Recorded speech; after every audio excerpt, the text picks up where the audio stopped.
What strange science experiment would you try if given unlimited resources? Story 1. Pumping the human body full of steroids, giving it surgically implanted Kevlar skin. The works. See how extreme I can make a human. Do it like the Spartans from Halo. Find the children with the best genetic mix of athletic potential, intelligence, problem solving skills, etc., and take them. Put them through top notch military training starting at 7 years old, give them growth hormones, and after they've gone through puberty, start the physical augmentations. Super strong bones, steroids, and muscle enhancements, just to name a few. Unlikely that it will work out for most of them, but the few that make it will be gods among men. As insanely immoral as it is, I'd be lying if I said I didn't want to see the end result of a real Spartan project. Story 2. Complete isolation since birth to see what would happen. It would be cool to have like 50 babies isolated on an island or something since birth. Since you have unlimited resources, you can make it happen where food seems to naturally be available once they are old enough to get it themselves. To be able to see how they learn to communicate and what kind of hierarchy gets formed would be really interesting. Maybe even have equal amounts of all races to see what types of cliques get formed, maybe in a separate experiment. We should probably use all of one race for the first time. I would pay to see that. I'm sure this has been discussed before, but I've never read anything on it. The Lord of the Flies insanity can be avoided mostly. I've thought about this a long time too. And if we take a cue from The Blue Lagoon and its sequel, we can provide a simple guidance to the children. Nothing when it comes to gender, race, faith, but only survival and simple right and wrong. Then take that guidance away. The guides can wear featureless masks and clothing that reveals nothing about the person underneath. Or, probably better yet, they'll be completely average, unremarkable looking people. This way, you will have basic fundamentals instilled in the children without tainting them. As they develop, they will put their own value to skills, materials, and food. They will have to learn to cooperate on some level, or not. This will really show what it would be like being human without all the stigma. Story 3. Unlimited resources. Discovering the origins of life. I'd build several Earth-sized planets and fill them with the best scientific approximation of what the early seas would have been like. Add the ingredients into the pool. Wait several million years and see if life develops. If successful, our beta Earth could be manipulated to create any kind of life forms, perhaps even a beta humanity. With that, you can finally do some non-ethical massive experiments in human civilization. Stick one group of people on one continent and study them to see how their culture develops. See how their civilization survives if, say, you nuke every one of their major cities. See how the other civilizations interact. And if you're feeling particularly evil, make a race of beta human super soldiers and conquer the universe. But that's not mad science. That's mad engineering and not worth our time here. Unlimited resources, right? Really unlimited? I'd do a social experiment, build robots, and any other mechanisms needed to do all labor automatically. Then, I would give everyone in the world everything they need to live a life of ease and luxury: food, water, shelter, comfort, etc. No one needs to work anymore because there is no more need for labor. People can do and pursue whatever they want within the confines of the law. Then I'd see if life without the stress of making a living turns people in general into kind, laid back people or selfish, lazy, entitled jerks. Story 4. If you ignore ethical implications, anything to do with raising children without human contact or in other controlled environments is intriguing. How would a group of 4-year-olds left on a controlled island where they are remotely supplied with food develop? It would help solve so many debates about nature versus nurture and what it really means to be human. We could also learn so much about how languages develop and whether they are, in some ways, an innate part of our psychology. Also, an environment where the length of days can be controlled. Having never experienced a normal 24-hour cycle, would they still be bound to it? Or would the new cycle become normal for them? The possibilities. Story 5. The exploding cow experiment. I have asked many people this. I always get 50-50 results, but I would really like to try it on a mass level and see what people would do when it comes down to the nitty-gritty. The point of the experiment is to test human nature and its desire for destruction. Take a cow, tie it to a pole in the middle of a field. Take a random pedestrian and hand them a rocket launcher, RPG or small W, doesn't really matter. Then tell them the following: that cow is sick. It's lost its purpose for life, which was to be used to make cheeseburgers. Later this week, we will be putting it down. However, you have the option right now to end its life. Just point and shoot. Then see if they do it. I, for one, would shoot the ever loving cow. Some people side with me and will do it as well. But the main thing is asking what their reasoning behind shooting or not shooting is. That's my experiment. Story 6. Probably high energy weapons. I'm a huge sci fi nerd, so I have some sort of weapon. Antimatter area denial weapons? Sure. Fusion pumped X ray lasers? If I have the cash to develop the magnetic bottling systems, it sounds like a plan. Arc flash hand grenades? Need super dense energy storage, but if you have that, they'd be nifty. Orbital bombardment system? I'd love to see a piece of tungsten moving at about 7 to 9 kilometers per second hit something. Sounds cool. So, in short, I'd become a traditional evil villain. Story 7. I would try to create some kind of superhuman by breeding people with the best possible genes. I would get people with the best athletic genes together and also the best minds, and try to get really smart and freak athletes. You could split these up into subcategories too, like trying to breed the fastest person, the strongest, the highest jumper. Also, for getting smart people, you could break that down into categories of best memory and try to get an eidetic memory. Then, the best thinkers and problem solvers. There is no scientific evidence for the existence of photographic or eidetic memory, the ability to remember images with so high a precision as to mimic a camera. Many people have claimed to have a photographic memory, but those people have been shown to have good memories as a result of mnemonic devices rather than a natural capacity for detailed memory encoding. There are rare cases of individuals with exceptional memory, but none of them has a memory that mimics a camera. In recent years, a phenomenon labeled hyperthymesia has been studied, where individuals have superior autobiographical memory, in some cases being able to recall every meal they have ever eaten. One example is actress Marilu Henner. Story 8. The role of verbal communication in development. I'd like to see if we need verbal communication, or any replacement for it, to ensure proper development.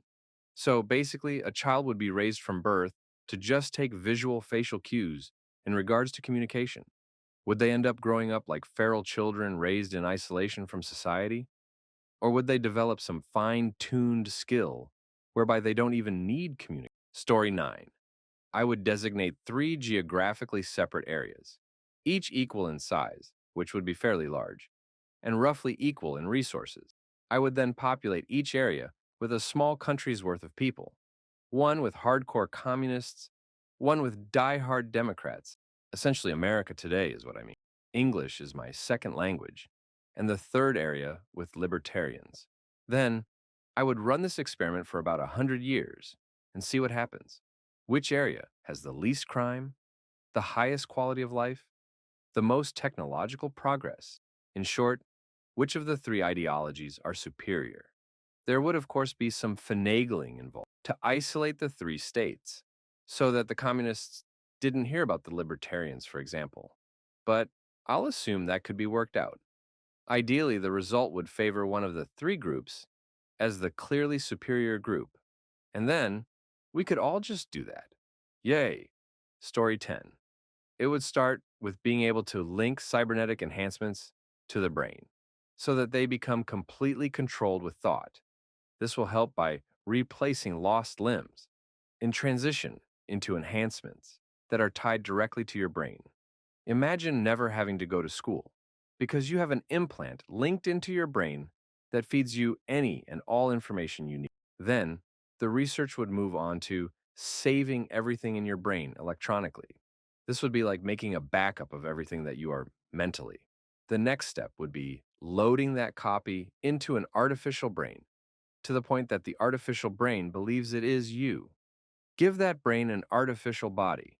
Make that body highly sophisticated so that you have all your senses still.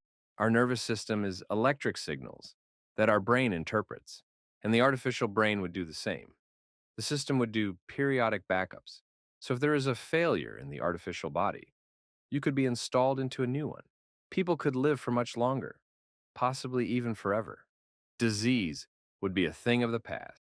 Unfortunately, a program like this is going to be filled with potential threats. You are going to polarize the populace against artificial life. Not really a big deal if ethics are not an issue. You have the potential to use super soldier programs and other weaponization. You might have a Cylon-style uprising and extermination of biological humans. However, imagine if a mind like Stephen Hawking could live in a body that would not degenerate, so he could continue his work unhindered by time. Our greatest thinkers could be preserved and help push our species out into the cosmos. They could perform dangerous experiments and push the limits of our knowledge. And if they are damaged, we just pop their backup in a new body and they pick up where their last backup left off. Story 11. I'd have someone isolated starting from when they're born. And instead of introducing any sort of spoken language to them, introduce numbers and math from the start. I've heard from different people that the thoughts in their head are in your main language. And it'd be interesting to see if someone without a language would be able to calculate much faster since that's all they know.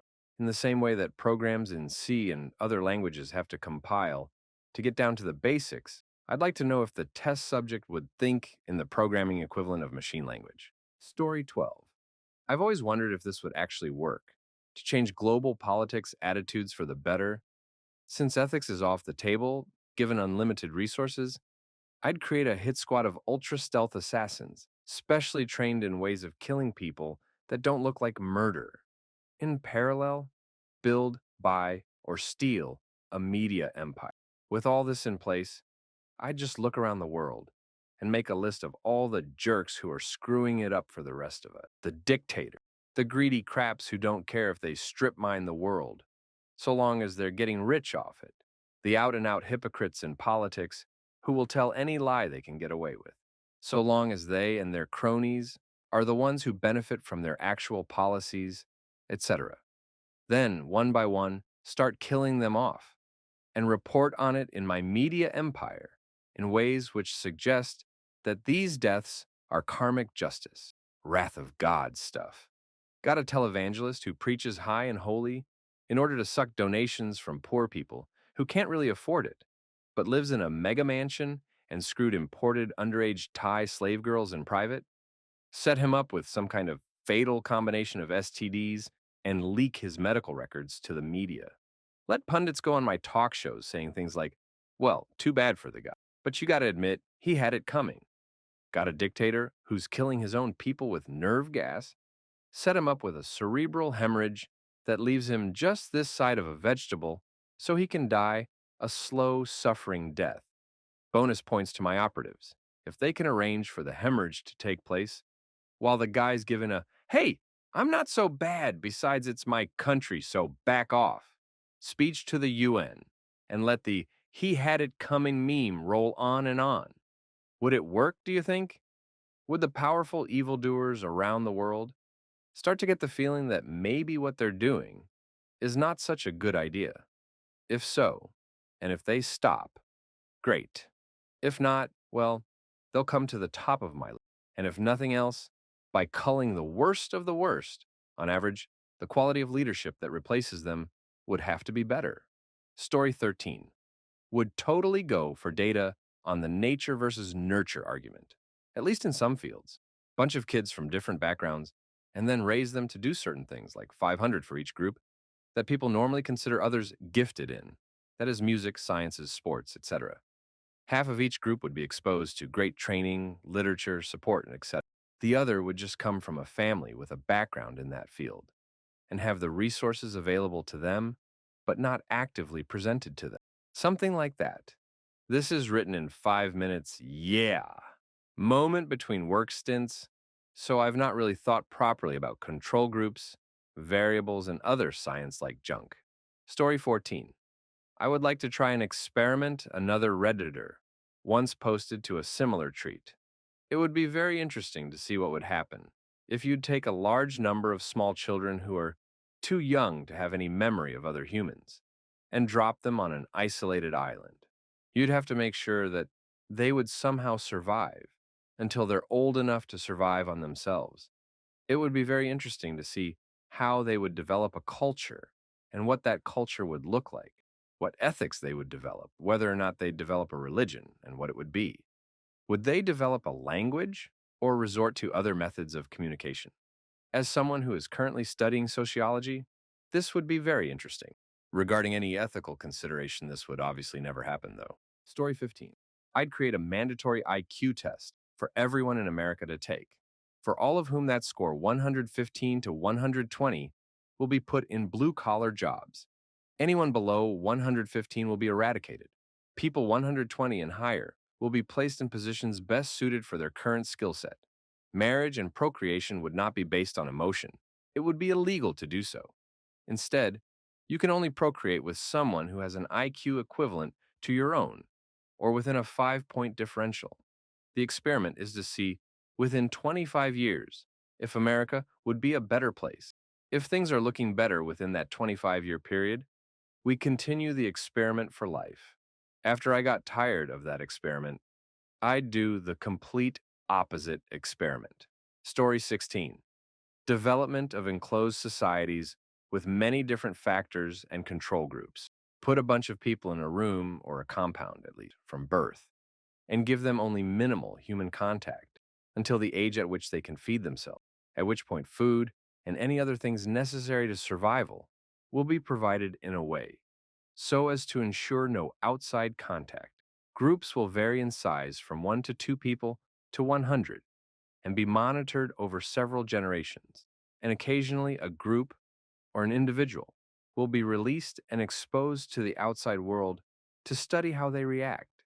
Each scenario will be replicated multiple times in an effort to compare similarities in results, and of particular interest will be two tightly controlled groups filled with matching clones in as near to exactly the same conditions as we can replicate. Past the basic experiment, there will be many more experiments, vault tech style. What if we gave them tools? What if we painted the walls black? What if we gave them clothes? What if they were all naked? What if we gave half of them? What if we marked half of them with a tattoo and half without? What about mixed races? What about different races in the same scenario? What about uneven gender distribution? All male, all female, one male to 99 female. Vice versa. What about introducing different groups to each other late in development? Story 17.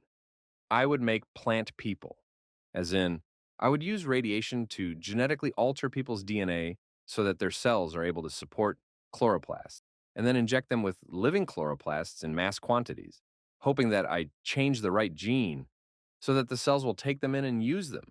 My thinking is, if your cells are simultaneously taking in and giving off carbon dioxide and oxygen, you'd be able to drop the breath rate down to next to nothing. You'd only need to drink, and everyone would be looking like poison ivy. Mad scientist? Probably. World changer? Most likely. Story 18. I would track and make a record of everything everybody in the world says online. On the phone, I would study and record networks of minds interacting. I would track their health, everything about who they are as an entity and as part of the human race. If it were possible, I'd even be recording everyone's thoughts and dreams. I would seek to understand the human race on every scale, the end goal being massive advancements of artificial intelligence and seeking a beneficial post-technological singularity existence. Story 19. Put self-replicating mining robots on the moon. Mine the whole moon. Launch more robots onto every asteroid, solid planet, and moon in the solar system. Mine them. Collect materials into a giant ship that slowly flies to another solar system. It carries with it a payload of frozen human eggs and sperm and other biological information. When it arrives, the robots mine a suitable rock and build a habitable dome. Impregnate the eggs, teach the children with parent AIs. Slowly give control of the machines to the humans. Repeat all steps until the universe is full of humans. There is really no hypothesis for this experiment. If the venture succeeds and the human colonies keep in contact, then scientific advancement will be maximized, however. Story 20. Dump an artificial black hole into Mercury and use it to launch an interstellar spacecraft with gravitational slingshots and the Oberth effect. It'd be really nice because if you hit 102 kilobits per second, which would be trivial using today's technology, aside from the black hole itself, you'd have a spacecraft traveling at 6 times the speed of Voyager 1 today. Getting that up to 7 or 8 times that instead of 6 would probably be doable. Downside is once the sun starts bloating, it would eat up all of its mass and then snuff out the whole system, leaving the Jovian moons uninhabitable, which is not acceptable. Story 21. I want to know if dwarves and elves are natural enemies. I would take a large cross section of two disparate social and cultural groups. For example, Kenyans and the Dutch. I would set up an enclosure for each group. One would be in a heavily forested area, which would be a replica of something Tolkien's elves would use. The other would be a mountainous region which would replicate Tolkien's dwarves.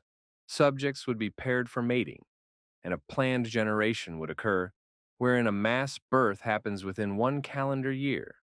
After that window for birthing has passed, all of the progenitor parents would be removed from the experiment. A team of personnel would then take over raising each unit with the cultural and social fabrications of Tolkien. After each culture reached maturity, they would be introduced to each other, thus giving me my answer. Story 22. First thing any respectable scientist would do would be psychological experiments. Begin with extended isolation and continue with torture and cruel and unusual mental situations. We would learn a wealth of information on human mentality from these. Next would be surgical. We begin with what and how much you can remove from a brain while retaining consciousness. Do a similar one involving organs, and see what happens with extensive grafting. Next up is genetic. This is where it gets fun. We begin with simple genetic manipulation, giving tails and such, but then we move on to the real fun stuff, like removing genetic defects or things we deem useless. This would result in creating the perfect human. With honorable mentions, we now have weaponry, specifically chemical and biological. While creating these things are not unethical, testing them on humans are. Story 23. I'm a little late to this party, but there's always been something that I've wanted to do so badly. I want to experiment on dogs. I have to know what happens when you cross certain types. I would go on a great quest to find the coolest, craziest mixes possible. I would love to see what happens when a Chihuahua and a Great Dane have puppies. Of course, the father would have to be the Chihuahua, I imagine. I'd be goddamn Gary Oak. I have a whole laboratory filled with unimaginably adorable dogs, and I would play with them all of the time. I'd have one of those cool American Gladiator tennis ball cannons, and the dogs would absolutely love it. I'd shoot tennis balls and dog treats out of that damn thing, and the dogs would be all, "I love this, master, bark, bark." Oh boy, it would be so great. I'd have a team of highly trained staff to make sure the dogs didn't suffer through the experiments. Highly trained staff that happened to be the coolest highly trained staff ever. Like best friend status people. We'd have parties, eat pizza, and make neat dogs. Also, the dogs would be trained to bring us beer. Story 24. Find a way to fully cyberize the human brain, using as test subjects people who are fully paralyzed from the neck down or suffer from some severe muscle disease and have no means to communicate with the world. Spare no expense. Provide all safeguards and comfort. Upon success, remove the brain from the body and place it inside a fully prosthetic body that doesn't just walk around. It's capable of all human senses, maybe even better than human. It can feel and touch. Once complete, I ditch this meat sack and jump in the deep end of the cyber pool.